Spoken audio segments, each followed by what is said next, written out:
Chapter 169. His heart was rolling with an tumultuous mix of emotions.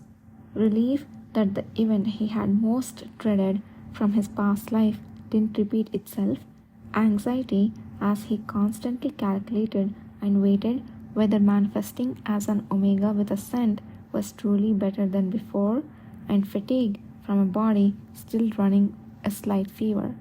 These emotions stirred into a complex blend within him. However, when all these thoughts were pushed aside, there was one lingering residue: the conversation he had with Kishir during the pain of manifestation, the patience and consideration he had shown, and the unwavering smile he held till the end. If I were the commander when this happened, could I have acted the same way? No, he couldn't have. There were too heavy burdens for one person to bear for a single member. Yet, these were the tasks that Kishir accomplished without a hitch for Yudhir. Yudhir sighed deeply and closed his eyes. There was nothing as futile as attributing meaning to each action of another. Yet, how could he not? Separate from his resolve to do his best for Kishir and the cavalry after his return, he had set up a few walls in his heart to maintain an objective view of situations. However, he eventually came to realize, far too late, that all the walls he had built were completely perforated. It was terribly disappointing, but strangely, it wasn't unpleasant. The problem was that it was quite the opposite. If I didn't feel any pull after experiencing all this, that would be weirder. No matter how faint one's expression of emotion might be, being human, there are moments when one is seized by an emotion so massive it cannot be controlled. This was one of those moments. Now that I think about it, I feel something like this before. An emotion that had been buried in the darkness after the accident caused by the manifestation. Yudhir realized the name of the sensation that had returned after 11 years. It was the blind fascination he felt when looking at the back of a shining being. The harvest festival abruptly ended with the murder at the special award ceremony party on the last day, which left a stench of blood in the air. Who was the one that invited Lenorchan Apeto to the party by sending a letter that day? And who killed him? Who was the one who tried to poison the crown prince's drink, and what did they want? Many speculated secretly and loudly about these questions. Even more suspicion arose when the servant who had dropped the crown prince's glass was found murdered without anyone noticing, to the point that it overshadowed the trial of Apeto family by half. Most people who took interest in the matter speculated that the emperor was behind it all and that the executor was his brother, Duke Kishir Lahore. The late discovered letter of Lenore fueled that speculation. If the emperor really put Kishir in the front to target the crown prince and the four great dukes, would they just sit by and let it happen? The emperor, who until now had appeared to acknowledge the crown prince's existence without any friction, though perhaps only superficially, suddenly stirred up a situation. The nobles carefully watched the moments on both sides, wondering what his intentions were and how the situation would evolve. His Majesty certainly would not have waited to adopt a successor from the Diarca family.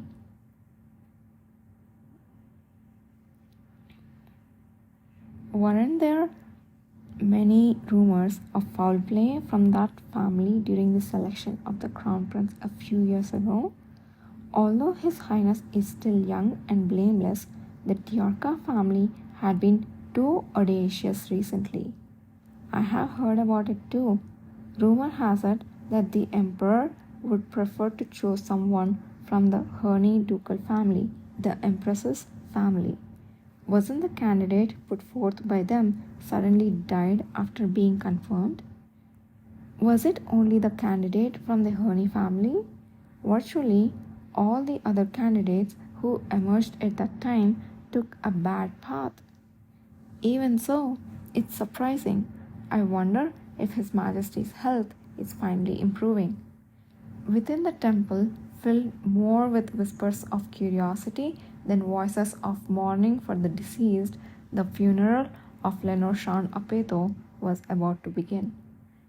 It was a meager temple, far too modest for the scion of the renowned ducal house, but there was no one truly grieving, as most of the attendees were there only to observe an interesting situation.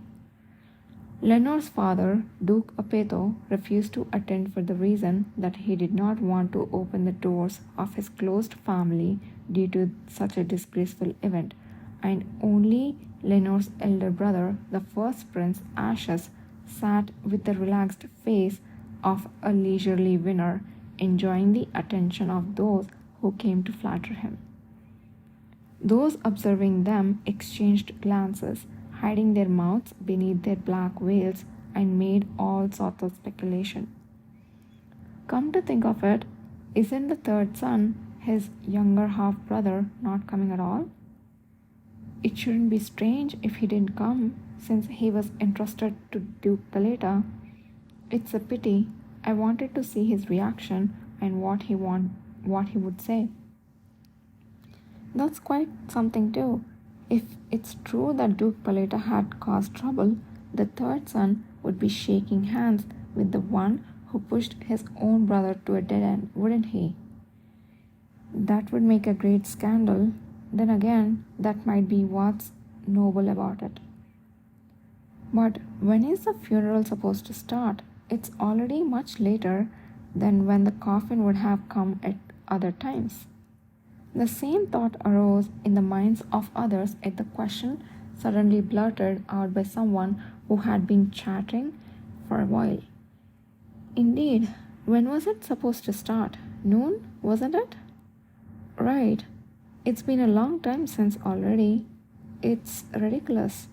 I had somewhere to go after the ceremony. If it gets any later, I'll just have to leave. As the murmuring grew louder, Prince Ashes called a servant and ordered him to bring the priest in charge of the funeral. But the servant, who disappeared for a moment, reappeared with a pale face and dropped a piece of shocking news. I apologize, my lord. The coffin on its way here is reportedly encountered Prince Revlin and Duke Paleta and is currently at the standstill. What? A flash of anger and surprise crossed the frail-looking face of Ashes. What are you talking about? Revlin and Duke Paleta? That is... As the servant hesitated, unable to continue, Ashes, frustrated, rose from his seat. Enough. I will have to check it myself. Lead the way. As Ashes hastily exited, the guests who had been watching each other also quietly rose from their seats and began to follow him. No one wanted to miss such a stimulating and excellent spectacle. Ashes, advancing down the long corridor outside the temple, soon discovered two groups of people sharply confronting each other. He quickened his pace towards them. What on earth is happening? This is Prince Ashes Shan Apeto. As Ashes' servant loudly announced his identity, the attention of those quarreling finally focused on them. On one side was laborers and priests carrying a black coffin, and on the other were a few individuals dressed in cavalry uniforms and a remarkably tall and handsome man who stood out even from a distance. Ashes recognized him straight away as Duke Kishir Lahore of Peleta, and he furrowed his brow. He had previously sent a letter to Duke Peleta offering assistance to contain Lenore. Now that Lenore was dead, the proposal had become unnecessary. Yet the awkwardness could not be helped, knowing that fact. So, you are the first prince. This is the first time I have seen your face so close. Yes, indeed. But what is all this about? My deceased brother's funeral has not yet taken place because of your interruption. If you don't provide a satisfactory answer, you will have to take full responsibility for this disrespectful action. I couldn't help it, you see. Regrettably, it was only this morning that I learned how the poor soul in that coffin might have died, so I rushed over here. Despite my request to take a quick look, they insisted they absolutely cannot open the lid. What else could I do? Excuse me? The reason Lenore had died. My brother died from drinking from a poisoned cup. You were there as well, if I recall correctly. Ashes retorted, trying not to show his confusion, maintaining a cautious demeanor. I thought so, until a letter sent by Lenore Shan Apeto before his death reached Revlin, your youngest brother, and also the one who had been a temporary member who greatly assisted me. A letter. I can't disclose the details at the moment as the investigation is ongoing. Since you are here, won't you allow me to open that coffin for a moment? If you do, I assure you, you will see that I didn't come here in vain. As Kishir smiled, the cavalry member standing around him looked defiantly at the laborer carrying the coffin. Is it true? Or is this a bold political show staged because he is being accused of luring and killing Lenore? What should I do? The right course of action would normally be to halt the funeral and suggest they go somewhere private to talk. But Kishir was already putting the Apeto family on trial even without that. Ashes did not want to risk incurring his father's wrath by being seen dealing with Kishir alone at such a sensitive time. However, then he noticed the commotion caused by the crowd of onlookers gathering behind them. Hearing their noisy chatter, which would usually have irritated him, finally calmed his startled heart. Right, it would be difficult for him to put on a sham or a bluff in front of so many watchful eyes. It's none of my business to defend the honor of the dead. I have no choice but to wrap things up here. I understand. It is not something I can ignore as you have come with information that could potentially reveal a new cause of death for my departed brother. I grant permission to open the coffin for a moment. Prince, one of the priests who was acquainted with Ashes cried out with a grim look on his face, but Ashes avoided his gaze. Put the coffin down.